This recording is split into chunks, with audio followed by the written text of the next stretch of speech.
enhance last mile and remote connectivity and promote tourism, I propose to give incentives to indigenize manufacturing of seaplanes. A seaplane VGF scheme will be also introduced to provide support for operations. Carbon capture, utilization and storage.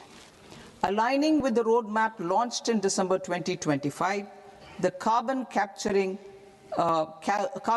utilization and storage technologies at scale will achieve higher readiness and in end-use application across 5 industrial sectors, including power, steel, cement, refineries, and chemicals. An outlay of 20,000 crore is proposed over the next 5 years for this purpose. City economic regions. Cities are India's engines of growth, innovation, and opportunities.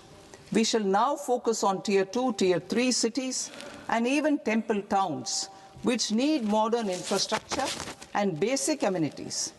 This budget aims to further amplify the potential of cities to deliver the economic power of agglomerations by mapping city economic regions based on their specific growth drivers. An allocation of 5,000 crore per CER over 5 years is proposed for implementing their plans through a challenge mode with a reform-cum-result-based financing mechanism.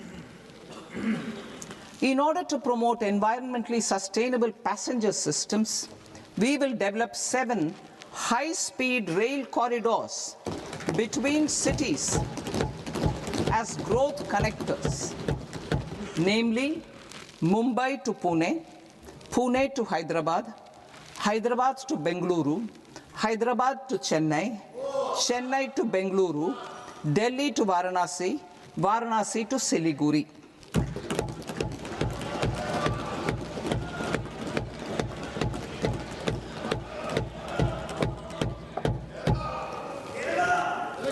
Financial sector.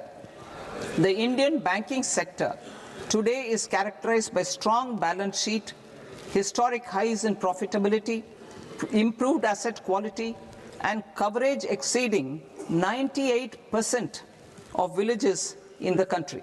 At this juncture, we are well placed to futuristically evaluate the measures needed to continue on the path of reform-led growth of this sector. I propose setting up a high-level committee on banking for Vikasit Bharat. High-level committee on banking for Vikasit Bharat to comprehensively review the sector and align it with India's next phase of growth, while safeguarding financial stability, inclusion, and consumer protection. The vision for NBFCs for Vikasit Bharat has been outlined with clear targets for credit disbursement and technology adoption in order to achieve scale and improve efficiency in the public sector NBFCs. As a first step, it is proposed to restructure the Power Finance Corporation and Rural Electrification Corporation.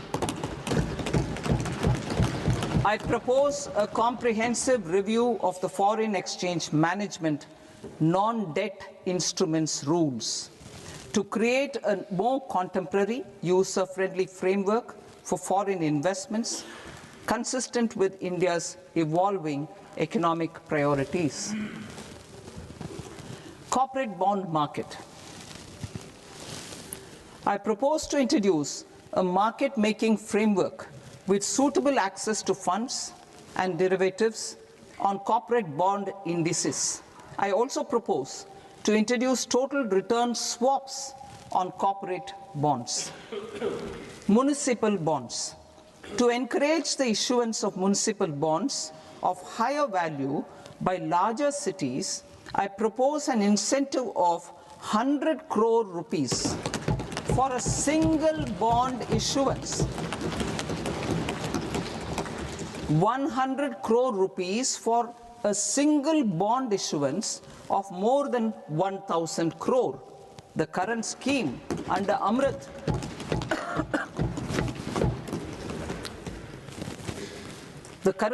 under Amrit which incentivizes issuances up to 200 crores only, will also continue to support smaller and medium towns. That will also continue to support the smaller and medium towns. Ease of doing business. Individual persons resident outside India, PROI, will be permitted to invest in equity instruments of listed Indian companies through the Portfolio Investment Scheme. It is also proposed to increase the investment limit for an individual PROI under the scheme from 5% to 10%, with an overall investment limit for all individual PROIs to 24% from the current 10%. Emerging technologies including AI. 21st century is technology-driven. Adoption of technology is for the benefit of all people. Farmers in the field, women in STEM, youth keen to upskill, and Divyangjan to access newer opportunities. The government has taken several steps to support new technologies through AI Mission, National Quantum Mission, Anusandhan National Research Fund, and Research and Development and Innovation Fund. Our second kartavya is to fulfill aspirations and build capacities. Close to 25 crore individuals have come out of multi-dimensional poverty through a decade of our government's sustained and reform-oriented efforts.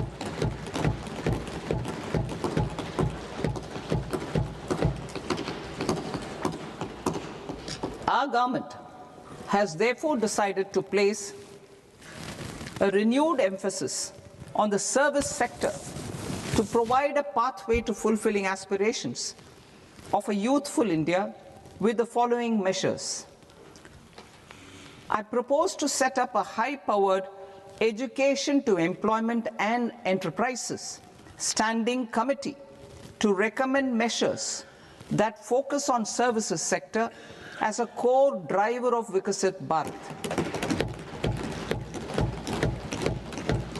This will make us a global leader in services with a 10% global share by 2047.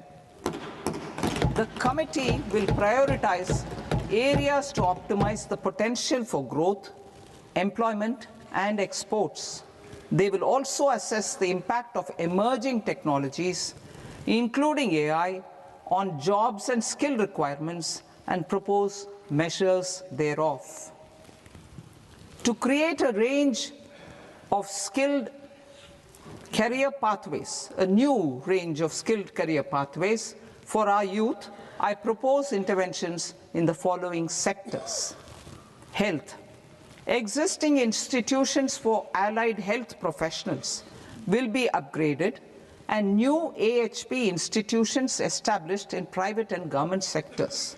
This will cover 10 selected disciplines, including optometry, radiology, anesthesia, OT technology, applied psychology, and behavioral health, and add 1 lakh AHPs over the next 5 years.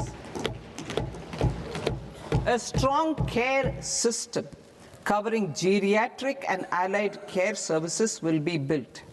A variety of NSQF-aligned programs will be developed to train multi-skilled caregivers, combining core care and allied skills such as wellness, yoga, and operation of medical assistive devices.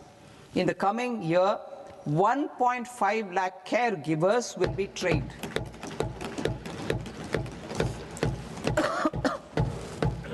Hubs for medical value tourism.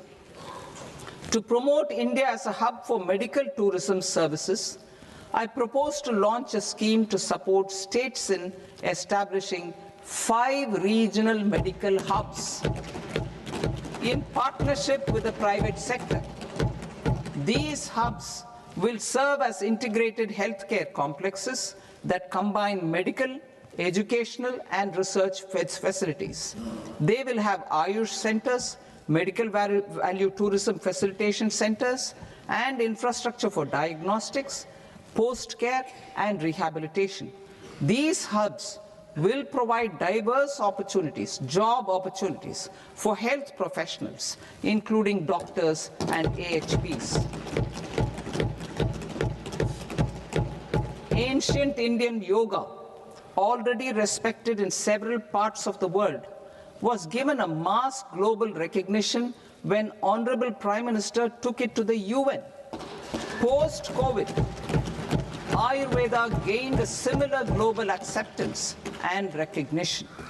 Exporting quality Ayurveda products helps farmers who grow the herbs and youth who process the products. To meet growing global demand, a few more steps are being taken. I propose to, 1, set up 3 new All India Institutes of Ayurveda. 2, upgrade Ayush pharmacies and drug testing labs for higher standards of certification ecosystem and make available more skilled personnel. 3, upgrade the WHO Global Traditional Medicine Center in Jamnagar to bolster evidence-based research, training, and awareness for traditional medicine. Animal husbandry. Livestock contributes to close to 16% of farm income, including of poor and marginal households. To scale up availability of veterinary professionals by more than 20,000, I propose to roll out a loan-linked capital subsidy support scheme for establishment of veterinary and para-veterinary colleges, veterinary hospitals, diagnostic laboratories, and breeding facilities in private sector. Collaboration between Indian and foreign institutions will also be facilitated. Orange economy. India's animation, visual effects, gaming and comics sector, AVGC sector, is a growing industry projected to require 2 million professionals by 2030. I propose to support the Indian Institute of Creative Technologies, Mumbai, in setting up AVGC content creator labs in 15,000 secondary schools all over the country and 500 colleges. The Indian design industry is expanding rapidly, and yet there is a shortage of Indian designers. I propose to establish, through Challenge Route, a new National Institute of Design to boost design education and development in the eastern region of India. Education. Our government will support states through Challenge Route in creating 5 university townships in the vicinity of major industrial and logistics corridors. These planned academic zones will host multiple universities, colleges, and research institutions, skill centers, and residential complexes. In higher education, STEM institutions, prolonged hours of study and laboratory work pose some challenges for girl students. Through VGF, Viability Gap Funding and capital support, 1 girls' hostel will be established in every district.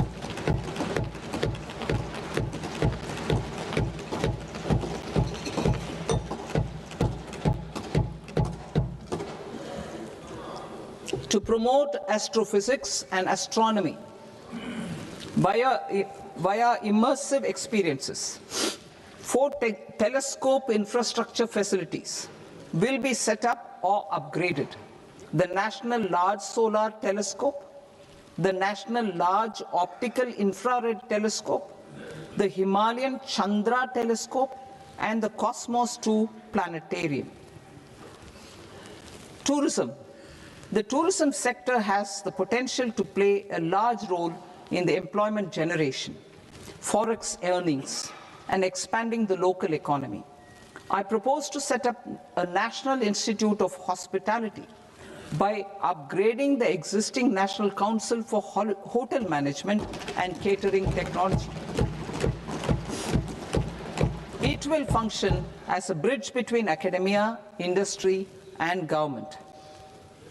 I also propose a pilot scheme for upskilling 10,000 guides in 20 iconic tourist sites through a standardized, high-quality, 12-week training course in hybrid mode in collaboration with the Indian Institute of Management. A national destination digital knowledge grid will be established to digitally document all places of significance, cultural, spiritual, and heritage. This initiative will create a new ecosystem of jobs for local researchers, historians, content creators, and technology partners.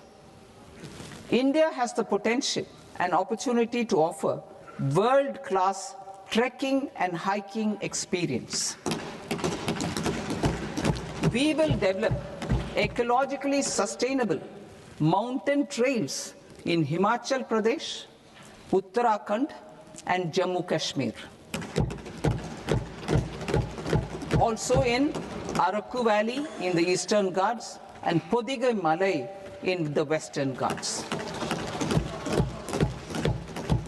Turtle trails along key nesting sites in the coastal areas of Odisha, Karnataka, and Kerala.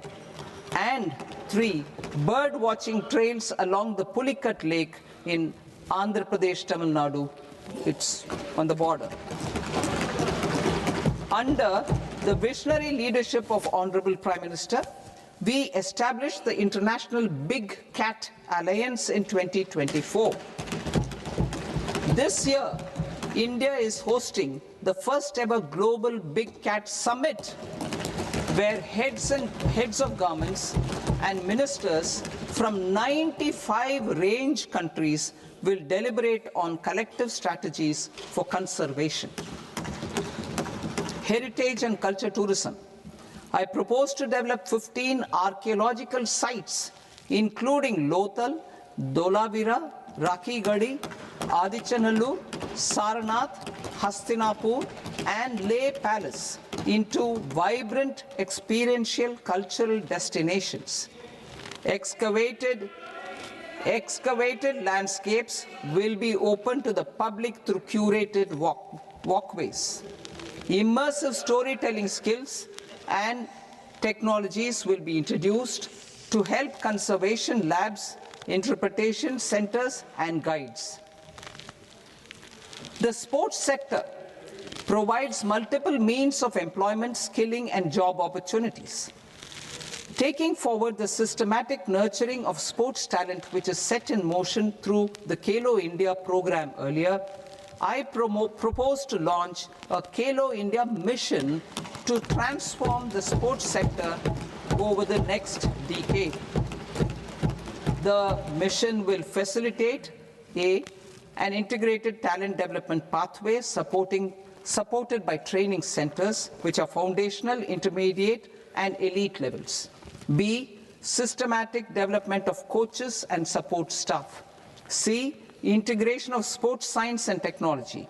D, competitions and leagues to promote sports culture and provide platforms. And E, development of sports infrastructure for training and competition. Our third Kartavya aligns with our vision of Sabka Saath, Sabka Vikas towards Vikasit Bharat. This requires targeted efforts for 1, increasing farmer incomes through productivity enhancement and entrepreneurship, with special attention to small and marginal farmers. B, empowering Divyangjan through access to livelihood opportunities, training, and high-quality assistive devices. C, empowering the vulnerable to access mental health and trauma care. D, focus on the Purvodaya states and the Northeast region to accelerate development and employment opportunities. Fisheries. We will undertake initiatives for integrated development of 500 reservoirs and Amrit Sarovars. 2, strengthen the fisheries value chain in coastal areas and enable market linkages involving startups and women-led groups together with fish farmer producer organizations. Animal husbandry. To provide quality employment opportunities in rural and peri-urban areas, we will support the animal husbandry sector in entrepreneurship development through A, a credit-linked subsidy program, B, scaling up and modernization of livestock enterprises, C, enhanced creation of livestock, dairy, and poultry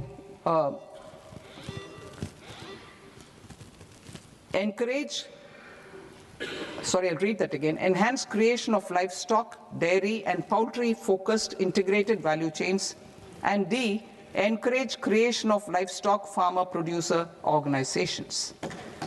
High-value agriculture.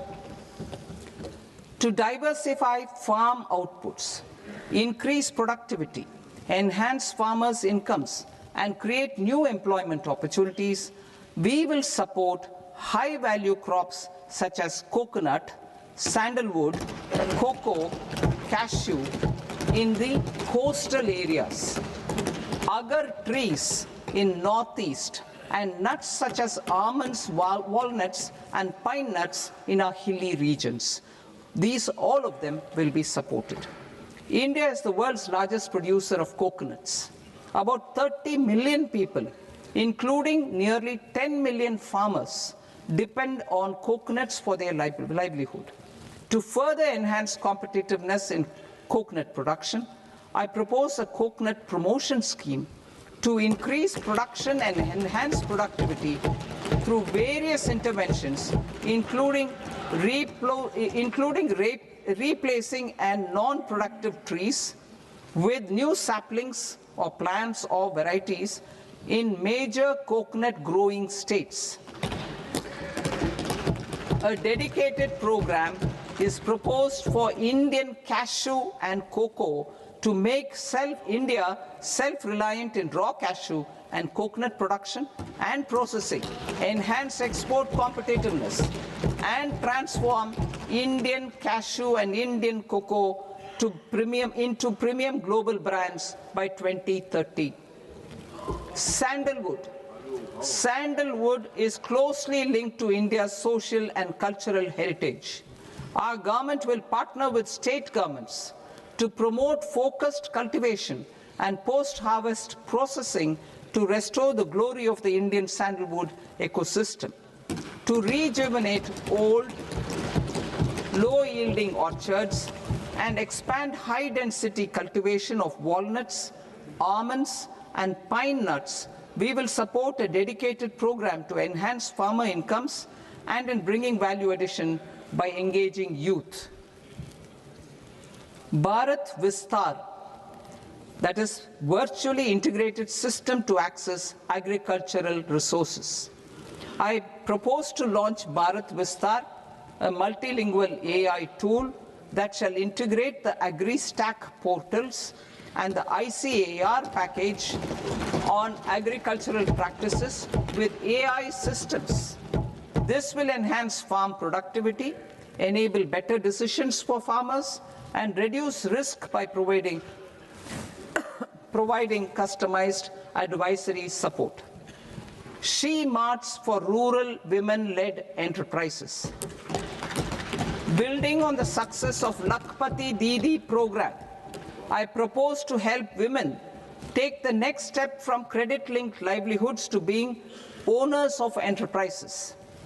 Self-help entrepreneur, She Marts will be set up as community-owned retail outlets within the cluster-level federations through enhanced and innovative financing instruments. Empowering Divyangjan. Divyangjan Kaushal Yojana. Information technology, AVGC sectors, hospitality and food and beverages sectors often offer task-oriented and process-driven roles which are suitable for Divyangjan. We will ensure dignified livelihood opportunities through industry-relevant and customized training specific to each Divyangjan group. Divyang Sahara Yojana. Timely access to high-quality assistive devices for all eligible Divyangjan is a fundamental need. I propose to 1. Support the Artificial Limbs Manufacturing Corporation of India, ALIMCO, to set up and to scale up production of assistive devices, invest in R&D and AI integration, strengthen PM Divyasha Kendras, and support setting up of assistive technology marts as modern retail style centers where Divyangjan and senior citizens can see, try and purchase assistive products. Reaffirming our commitment to mental health and trauma care. There are no national institutes for mental health care in North India. We will therefore set up a NIMHANS 2 and also upgrade national mental health institutes in Ranchi and in Tezpur as regional apex institutions. Emergencies expose families, particularly the poor and vulnerable, to unexpected expenditure. We will strengthen and increase these capacities by 50% in district hospitals by establishing emergency and trauma care centers. Focus on Purvodaya states and northeastern regions. Purvodaya. I propose the development of an integrated East Coast industrial corridor with a well-connected node at Durgapur, creation of 5 tourism destinations in 5 Purvodaya states, and the provision of 4,000 e-buses.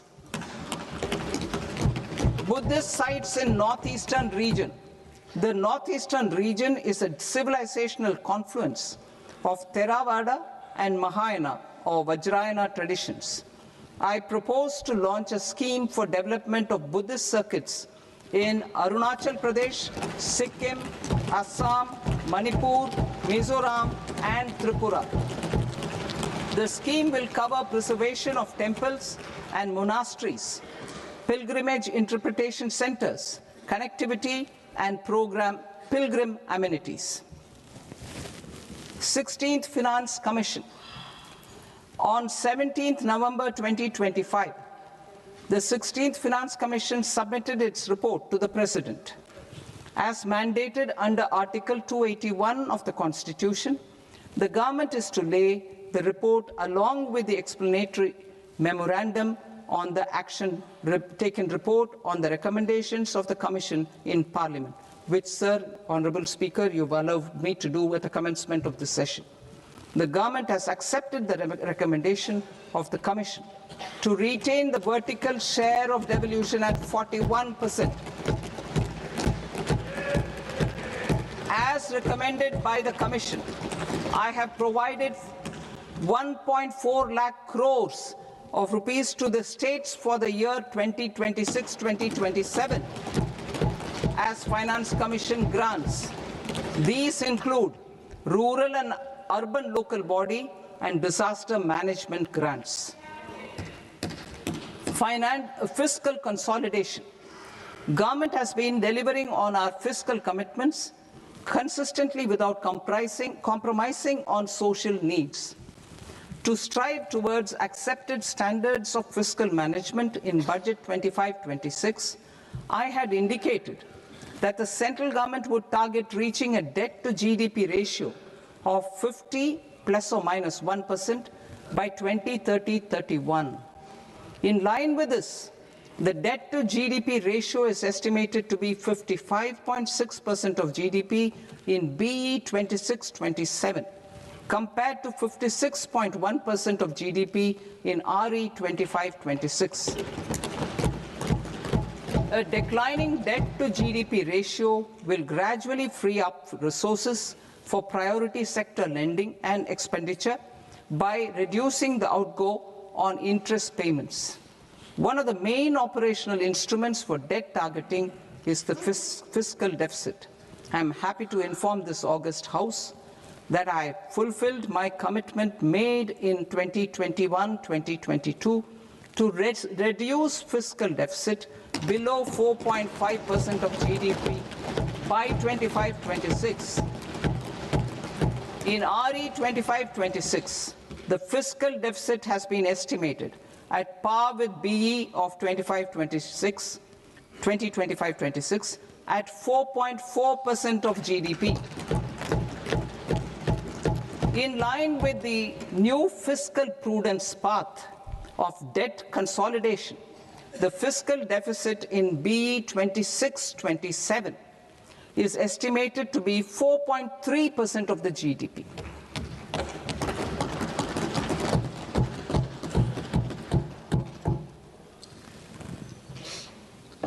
The revised estimates of the non-debt receipts are 34 lakh crore rupees, of which the centre's net tax receipts are 26.7 lakh crore.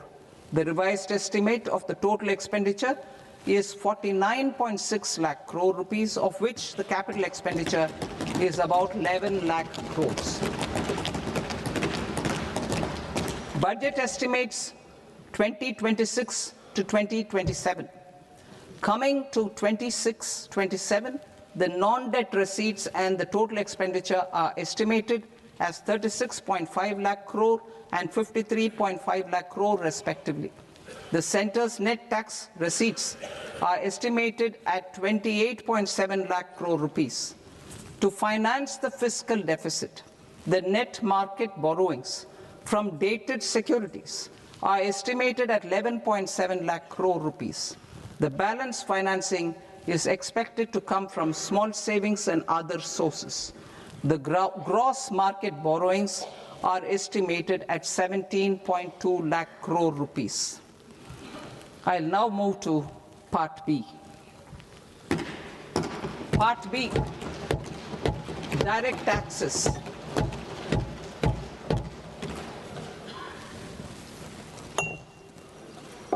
Honorable Speaker, sir, I now present my proposals on direct taxes. New Income Tax Act. In July 2024, I announced a comprehensive review of the Income Tax Act 1961. This was completed in a record time, and the Income Tax Act 2025 will come into effect from 1st April 2026. The simplified income tax rules and forms will be notified shortly, giving adequate time to taxpayers to acquaint themselves with its requirements. The forms have been redesigned such that ordinary citizens can comply without difficulty. Ease of living. I propose that any interest awarded by the Motor Accident Claims Tribunal to a natural person will be exempt from income tax, and any TDS on this account will be done away with. I propose to reduce TCS rate on the sale of overseas tour program package from the current 5% and 20% to 2% without any stipulation of amount. I propose to reduce TCS rate for pursuing education and for medical purposes under the Liberalized Remittance Scheme, popularly known as LRS, from 5% to 2%. Supply of manpower services is proposed to be specifically brought within the ambit of payment to contractors for the purpose of TDS to avoid ambiguity. Thus, TDS on these services will be at the rate of either 1% or 2% only. I propose a scheme for small taxpayers, wherein a rule-based automated process will enable obtaining a lower or nil deduction certificate instead of filing an application with the assessing officer. For the ease of taxpayer holding securities in multiple companies, I propose to enable depositories to accept Form 15G or Form 15H from the investor and provide it directly to various relevant companies. I propose to extend time available for revising returns from 31st December to up to 31st March with the payment of a nominal fee. I also propose to stagger the timeline for filing of tax returns.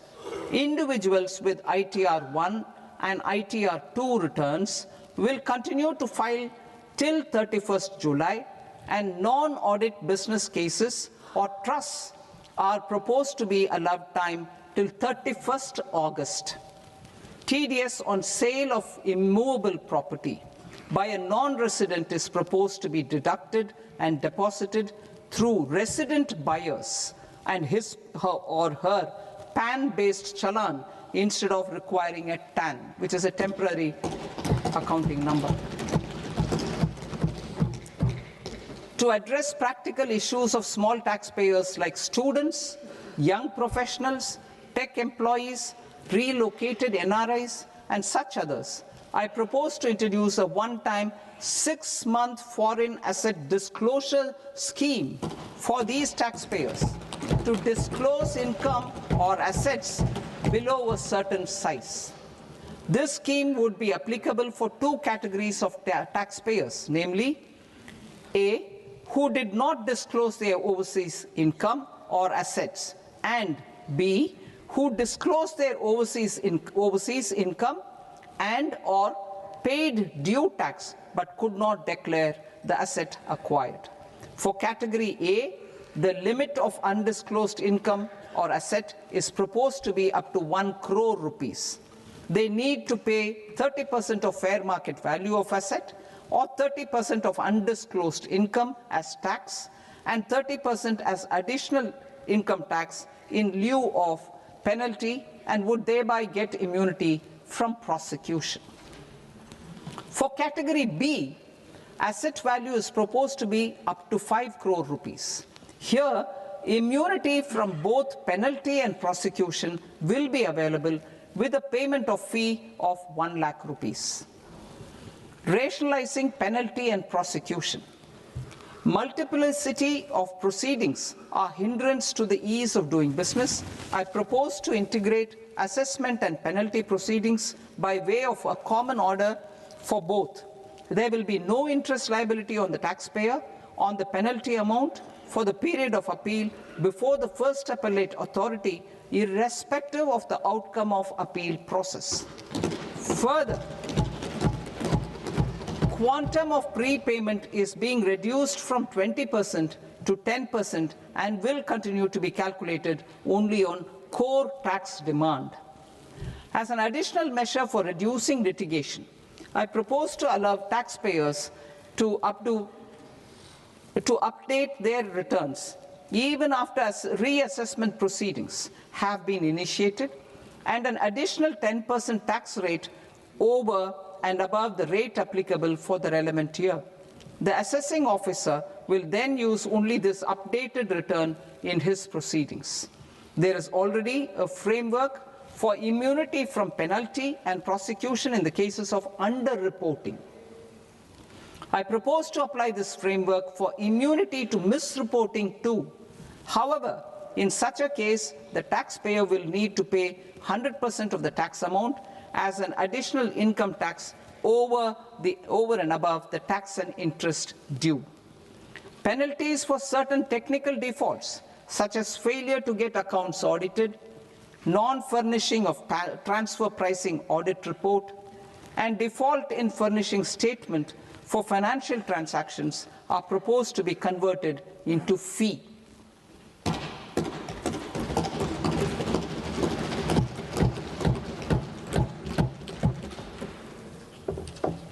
A propose to rationalize prosecution framework under Income Tax Act while maintaining a careful balance for deterrence in some serious offence.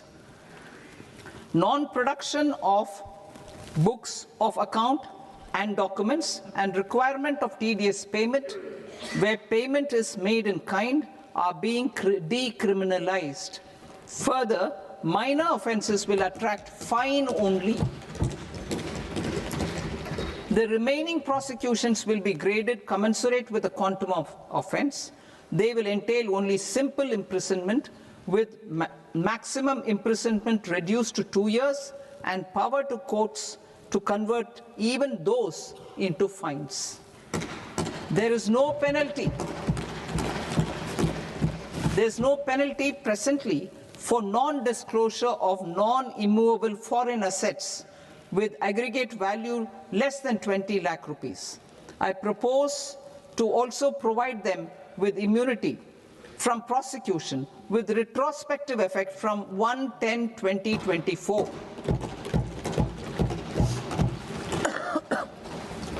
Cooperatives. Deduction is already allowed to a primary cooperative society engaged in supplying milk, oilseeds, fruits or vegetables raised or grown by its members. I propose to extend this deduction to also include supply of cattle feed and cotton seed produced by its members. I propose to allow inter-cooperative society dividend income as deduction under the new tax regime to the extent it is further distributed to its members. I further propose to allow exemption for a period of 3 years to dividend income received by a notified national cooperative federation on their investments made in companies up to 31/1/2026. This exemption would be allowed only for dividends further distributed to its member cooperatives. Supporting IT sector as India's growth engine. India is a global leader in software development services, IT-enabled services, knowledge process outsourcing services, and contract R&D services relating to software development.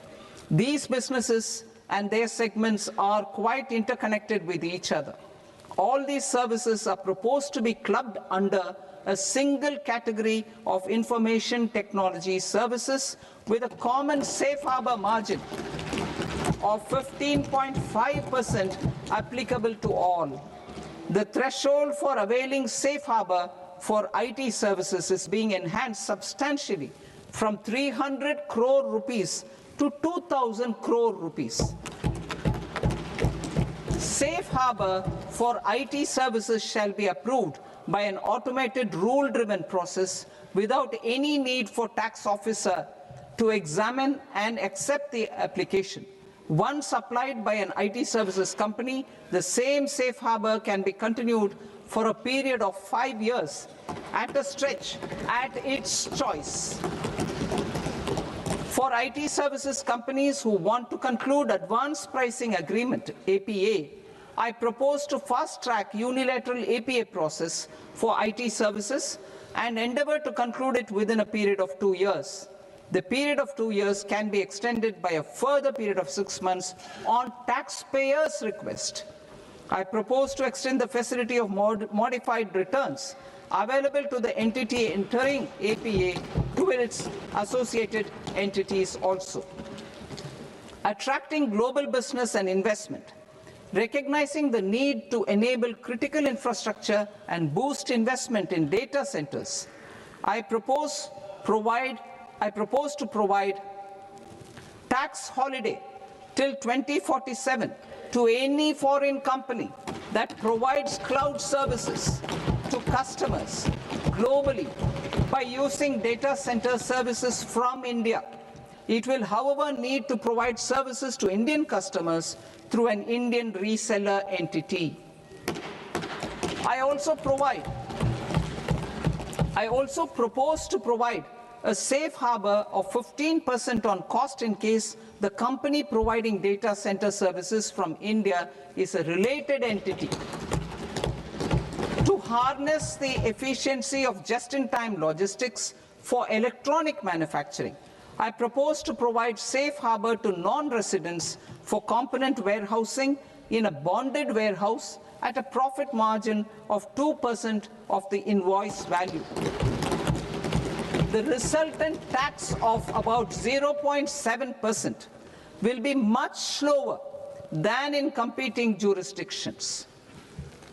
To provide fillip to toll manufacturing in India, I propose to provide exemption from income tax for 5 years to any non-resident who provides capital goods, equipment, or tooling to any toll manufacturer in a bonded zone. To encourage vast pool of global talent to work in India for a longer period of time, I propose to provide exemption to global, non-India sourced income of a non-resident expert for a stay period of 5 years under notified schemes. I propose to provide exemption from minimum alternate tax, the MAT, to all non-residents who pay tax on presumptive basis. Tax administration. I propose to constitute a joint committee of Ministry of Corporate Affairs and Central Board of Direct Taxes for incorporating the requirements of income computation and disclosure standards, the ICDS, in the Indian Accounting Standards Ind AS itself. Separate accounting requirement based on ICDS will be done away with from the tax year 27-28. To support Prime Minister Modi's vision of homegrown accounting and advisory firms to become global leaders, I propose to rationalize the definition of accountant for the purposes of safe harbor rules. Other tax proposals. Change in taxation of buyback was brought in to address the improper use of buyback route by promoters. In the interest of minority shareholders, I propose to tax buyback for all types of shareholders as capital gains. However, to disincentivize misuse of tax arbitrage, promoters will pay an additional buyback tax. This will make effective tax 22% for corporate promoters. For non-corporate promoters, the effective tax will be 30%. TCS rate for sellers of specific goods, namely alcoholic liquor, scrap, and minerals, will be rationalized to 2%, and that on tender leaves will be reduced from 5% to 2%. I propose to raise the STT on futures to 0.05% from the present 0.02%. STT on options premium and exercise of options are both proposed to be raised to 0.15% from the present rate of 0.1% and 0.125% respectively. We reformed the taxation landscape for corporates in 2019 by providing them a simplified regime with lower tax rate so that they could productively focus on business rather than on claim of deductions and exemptions. To encourage companies to shift to the new regime, set off of brought forward MAT credit, minimum alternate tax credit, is proposed to be allowed to companies only in the new regime. Set off using available MAT credit is proposed to be allowed to an extent of 1/4 of the tax liability in the new regime. MAT is proposed to be made final tax, so there will be no further credit accumulation from 1st April 2026.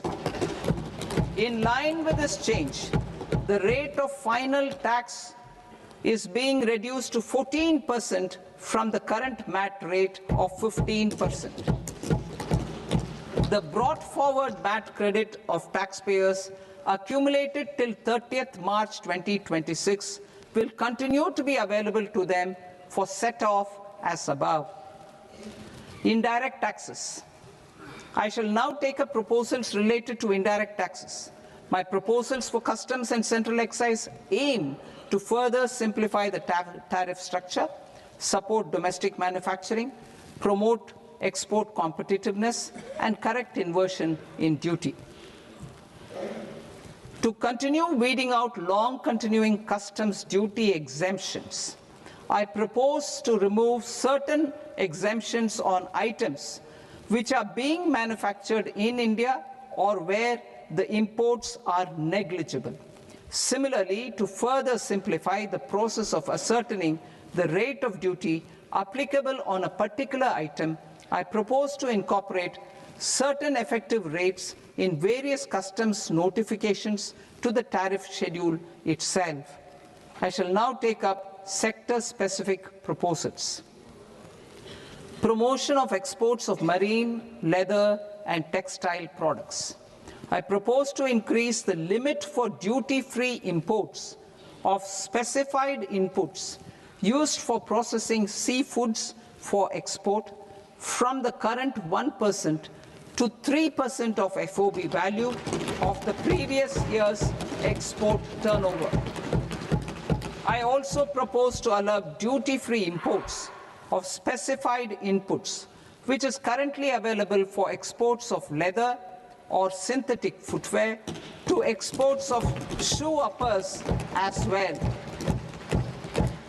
I propose to extend the time period for export of final product from the existing 6 months to 1 year for exporters of leather or textile garments, leather or synthetic footwear, and other leather products. Energy transition and security. I propose to extend the basic customs duty exemption given to capital goods used for manufacturing lithium-ion cells for batteries to those used for manufacturing lithium-ion cells for battery energy storage systems also. I propose to exempt basic customs duty on import of sodium antimonate for use in manufacture of solar glass. Nuclear power.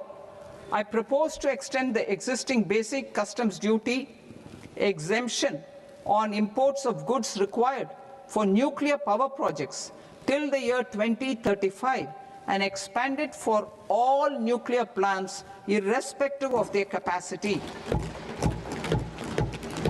Critical minerals. It is proposed to provide basic customs duty exemption to the import of capital goods required for the processing of critical minerals in India. Biogas blended CNG. I propose to exclude the entire value of biogas while calculating the central excise duty payable on biogas blended CNG. Civil and defense aviation. I propose to exempt basic customs duty on components and parts required for the manufacture of civilian training and other aircrafts. It is proposed to exempt basic customs duty on raw materials imported for the manufacture of parts of aircraft to be used in maintenance, repair, or overall requirements by units in the defense sector. Electronics. To deepen value addition in the consumer electronics sector, I propose to exempt basic customs duty on specified parts used in the manufacture of microwave ovens. Special economic zone. To address the concerns arising about utilization of capacity by manufacturing units in the special economic zones due to global trade disruptions, I propose as a special one-time measure to facilitate sales by eligible manufacturing units in SEZs to the domestic tariff area at concessional rates of duty. The quantity of such sales will be limited to a prescribed proportion of their exports. Necessary regulatory changes will be undertaken to operationalize the measures while ensuring level playing field for the units working in the DTA. Ease of living. To rationalize the customs duty structure for goods imported for personal use, I propose to reduce the tariff rate on all dutiable goods imported for personal use from 20% to 10%. To provide relief to patients, particularly those suffering from cancer, I propose to exempt basic customs duty on 17 drugs or medicines. I propose also to add 7 more rare diseases for the purposes of exempting import duties on personal imports of drugs, medicines, and food for special medical purposes used in their treatment. Customs process. India's role and share in the global trade is poised for a major leap in line with our ambition and journey towards Vikasit Bharat. In this regard, I propose many measures for custom processes to have minimal intervention for smoother and faster movement of goods and greater certainty to the trade. Trust-based systems. I propose to enhance duty deferral period for Tier 2 and Tier 3 authorized economic operators, known as AEOs, from 15 days to 30 days.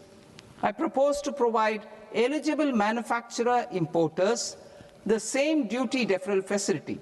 This should encourage them to get themselves accredited as a full-fledged Tier 3 AEO in due course. To provide greater certainty and for better business planning, I propose to extend validity period of advance ruling binding on customs from the present 3 years to 5 years. In the spirit of the whole of government approach,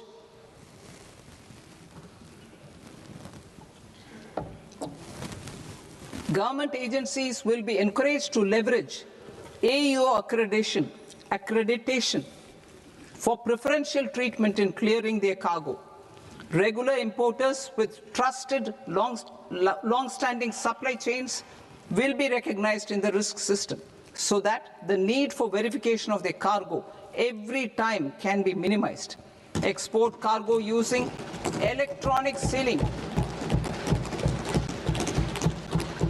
Export cargo using electronic sealing will be provided through clearance from the factory premises to the ship.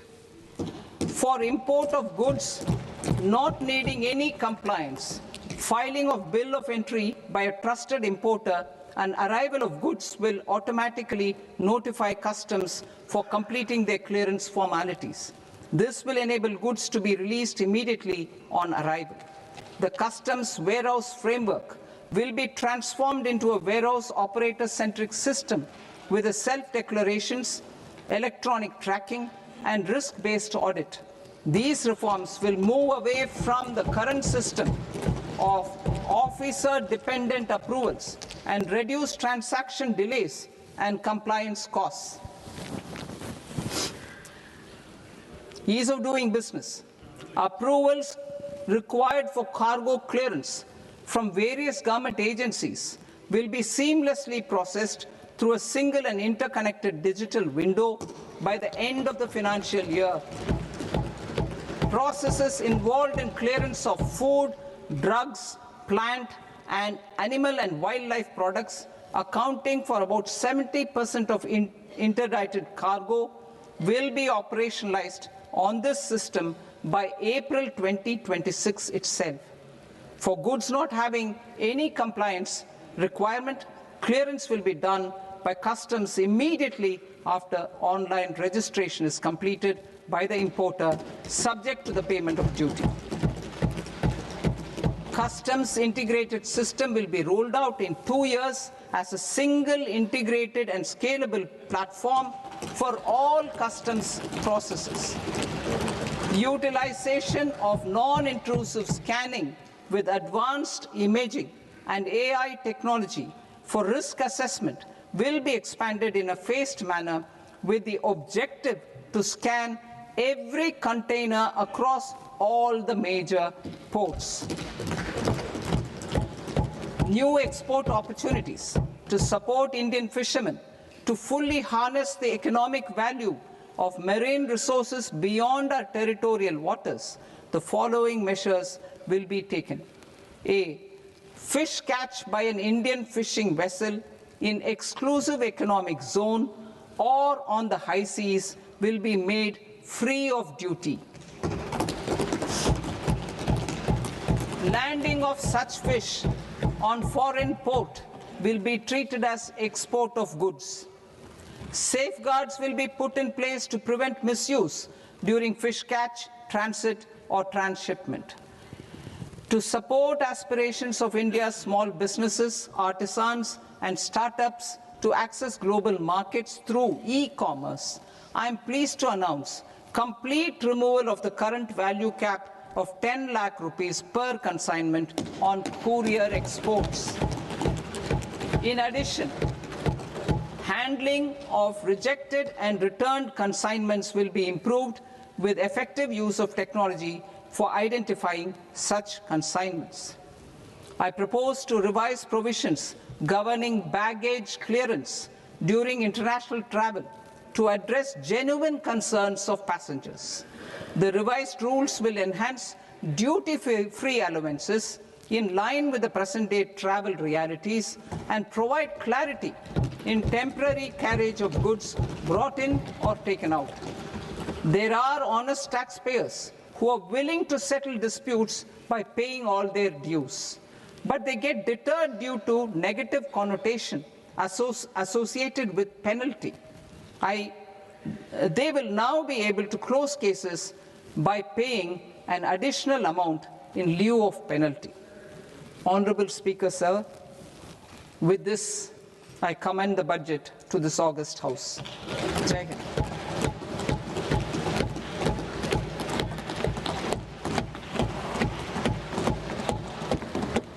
One and a half hours.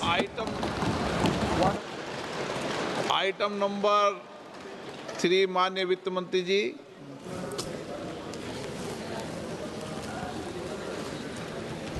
Item number 2, sir. 3. Sir, with your permission, I rise to lay on the table of the following statements under Section 3, 1 of the Fiscal Responsibility and Budget Management Act of 2003. Medium-term fiscal policy cum fiscal policy strategy statement and macroeconomic framework statement. Item number 4, माननीय वित्त मंत्री जी. Sir, with your permission, I move for leave to introduce the Finance Bill 2026. प्रश्न ये कि विधेयक को पुनर्स्थापित करने की अनुमति प्रदान की जाए. जो सदस्य इस पक्ष में हाँ गए, जो सदस्य विरोध में ना गए, मेरे विचार में निर्णय हाँ वालों के पक्ष में हाँ वालों के पक्ष में अनुमति प्रदान की जाती है. माननीय मंत्री जी, आप विधेयक पूरे स्थापित करें. Sir, I introduce the bill. माननीय सदस्यगण, आपको सूचित किया जाता है कि माननीय वित्त मंत्री जी के बजट भाषण की कॉपी पब्लिकेशन काउंटर पर ली जाती है. बजट भाषण और बजट से संबंधित दस्तावेज आपके मोबाइल फोन और मेंबर पोर्टल्स पर ही उपलब्ध है. सभा की कार्रवाई कल सोमवार दिनांक 2 फरवरी 2026 को प्राप्त 11 बजे तक के लिए स्थगित की जाती है.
Namaskar viewers, hello and welcome to this continuing coverage of the Union Budget 2026-27. I'm Tina Jha, with me is my colleague Manoj Verma. So you heard the Finance Minister Nirmala Sitharaman presenting the Union Budget 2026-27, also introducing the Finance Bill. She's made history today as she presented her 9th consecutive Union Budget under the leadership of Prime Minister Modi. This, viewers, is also the first time in India's fiscal history that the Union Budget has been presented on a Sunday. We'll discuss some of the proposals and the key highlights of this budget speech, which extended nearly 1.5 hours, some of the key announcements that the Finance Minister made. In fact, the proposals in the budget, she said, are aimed at boosting growth, meeting people's aspirations, most importantly, enabling inclusive development. So the key highlight of the budget 2026-27 is that India has set a lower fiscal deficit target and higher capex outlay for FY27 with a reforms push. Just to put it into numbers, for the financial year 2027, the capital expenditure has been set at 12.2 lakh crore rupees. The fiscal deficit target has been set at 4.3% of GDP in FY27. In fact, if you heard the Finance Minister, she said she fulfilled her commitment that she made in FY 2022 to reduce the fiscal deficit below 4.5% of the GDP. Also, in revised estimates 2025-26, the fiscal deficit is at 4.4% of the GDP. The debt to GDP ratio is estimated at 55.6% in budget estimates 2026-27 versus the 56.1% in revised estimates 25-26. FY27 expenditure is estimated at 53.5 lakh crore rupees. The revised estimates of expenditure in FY 2026 were 49.6 lakh crore rupees. So a significant jump there as far as the numbers are concerned. Also, FY 27 net market borrowing from the dated securities is estimated at 11.7 lakh crore rupees. The gross market borrowing is seen at 17.2 lakh crore rupees. The net tax receipts estimated at 28.7 lakh crore rupees in FY 27. We'll bring you charts and graphics related to it for you to understand better. These are just some of the numbers that we were able to pick up from the Finance Minister's speech. So in a few moments from now, our production team will be able to put out charts and graphics for you to understand better those numbers and a comparative data of how these numbers stand compared to the previous budgets. Also, the states, they will be getting 1.4 lakh crore rupees as the Finance Commission grants. These were about the important numbers, Manoj. Let's now quickly give our viewers a recap of some important announcements and statements that the Finance Minister spoke about, especially in terms of how this budget takes us closer and aligns it with our Viksit Bharat vision. जी बिल्कुल टीना जी, अगर आज के budget की हम बात करें, जिस तरह निर्मला सीतारमण जी ने अपना बजट पेश किया है और 3 कर्तव्य खास तौर से बताए हैं सरकार के, और ये 3 कर्तव्य जो हैं वो विकसित भारत का एक रोड मैप सरकार ने प्रस्तुत किया है देश के सामने कि कैसे सरकार जो है देश की आर्थिक स्थिति को मजबूत करेगी, उसको लेकर काम करेगी। साथ ही जो जन आकांक्षा हैं, मतलब जन आकांक्षाओं से मतलब शिक्षा, स्वास्थ्य, जो आम आदमी से जुड़ी पहलू हैं, उन पर कैसे काम करेगी। इसी प्रकार सरकार ने 3 अपने कर्तव्यों के साथ देश को विकसित भारत के रोड मैप पर ले जाने का अपनी इच्छा प्रकट इस बजट के माध्यम से निर्मला सीतारमण जी ने की है। जाहिर तौर पे बजट में गांव, गरीब, किसान सरकार की प्राथमिकता में है। साथ ही शिक्षा और स्वास्थ्य को सरकार ने बूस्ट करने का काम किया है। देश के इंफ्रास्ट्रक्चर पर भी सरकार का खासा फोकस रहा है। बायो फार्मा सेक्टर के लिए सरकार ने अपने खजाने का मुंह खोला है और सेमीकंडक्टर को लेकर भी सरकार ने कई महत्वपूर्ण ऐलान इसमें किए हैं।